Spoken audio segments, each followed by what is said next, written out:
शादी के 3 साल बाद जब एक महिला ने पहली बार खुद को ध्यान से आईने में देखा तो वह चौंक गई। उसने खुद से पूछा, मैं इतनी बदल कैसे गई? उसका चेहरा थका हुआ था, शरीर बेढंगा हो चुका था और उसकी आंखों की चमक कहीं खो गई थी। अब उसे समझ आने लगा कि उसका बचपन का प्यार और पति क्यों रात रात भर अपनी महिला सहकर्मी के साथ मछली पकड़ने जाता था। कॉलेज से ग्रेजुएशन के बाद उसने अपने बचपन के प्रेमी से शादी की थी। शुरुआत में उनकी जिंदगी प्यार और खुशियों से भरी हुई थी, लेकिन धीरे धीरे सब बदलने लगा। पति के विभाग में एक बेफिक्र और चंचल लड़की आई जो अक्सर उसे डिनर और गाने के लिए बुलाने लगी। फिर पति को रात में मछली पकड़ने का ऐसा शौक चढ़ा कि वह पूरी रात घर से बाहर रहने लगा। जब पत्नी इस बात पर नाराज होती तो पति उसे ही गलत ठहराता। वह कहता कि वह हर बात में उसकी बात मानता है और सिर्फ थोड़ा बाहर जाकर मजे करना चाहता है। पत्नी दुखी होकर कहती कि वह सुबह 6 बजे काम पर जाता है, रात 3 बजे लौटता है और सप्ताहांत भी दोस्तों व सहकर्मियों के साथ बिताता है। दोनों ने बहुत समय से एक दूसरे के साथ कोई पल नहीं बिताया था, लेकिन पति ने बेरुखी से जवाब दिया, तुम्हारे कोई दोस्त नहीं है, इसमें मेरी क्या गलती है? उसी समय वह महिला सहकर्मी मुस्कुराते हुए बोली, मेरा नया फिशिंग रॉड आ गया है, क्या साथ चलोगे? पति बिना एक पल गंवाए उसके पास चला गया। धीरे धीरे पति पत्नी अलग कमरों में सोने लगे। एक दिन उसकी पुरानी सहेली ने उसे खाने पर बुलाया। सहेली ने उसकी हालत देखकर कहा कि शादी के बाद उसने खुद को पूरी तरह खो दिया है। उसने साफ कहा कि वह लड़की जानती है कि उसका पति शादीशुदा है, फिर भी उसे लगातार बाहर बुलाती रहती है। उसकी नीयत साफ नहीं थी। सहेली ने उसे समझाया, तुम दोनों बचपन से एक दूसरे को जानते हो, उसे पूरा भरोसा है कि तुम उसे कभी नहीं छोड़ोगी, इसलिए वह बेफिक्र होकर दूसरों के साथ घूमता है। यह सुनकर महिला को एहसास हुआ कि वह हर दिन घर संभालने,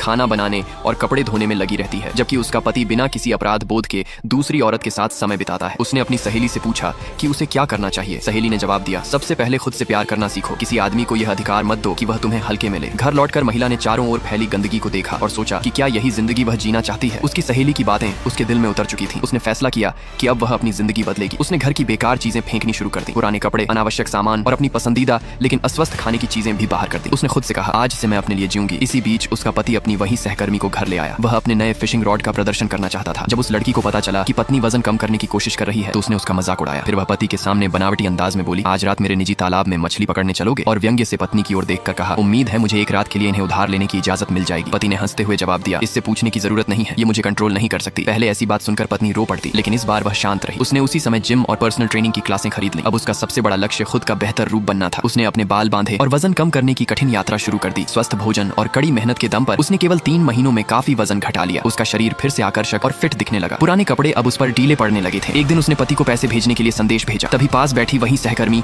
मीठी आवाज में बोली, वह इतने दबाव में रहता है, तुम उसकी स्थिति क्यों नहीं समझती? तुम्हें सिर्फ अपने शौक पूरे करने की पड़ी है। पति भी तुरंत पत्नी पर बरस पड़ा। उसने कहा, तुम्हें पैसे खर्च करने के अलावा और आता ही क्या है? और केवल 500 युआन भेज दिए। इतनी छोटी रकम देखकर महिला को अचानक एहसास हुआ कि वह आखिर कब तक यह सब सहती रहेगी। तभी उसका पानी का केतली हाथ से गिर गई। पास खड़े एक युवा व्यक्ति ने उसे उठाकर दिया और मुस्कुराते हुए कहा, मैं काफी समय से आपको देख रहा हूँ, क्या मैं आपको डिनर पर ले जा सकता हूँ? महिला ने एक पल सोचा। उसका पति उसे न प्यार देता था, न सम्मान, न ही आर्थिक सहयोग, फिर वह आखिर उसके साथ क्यों बनी?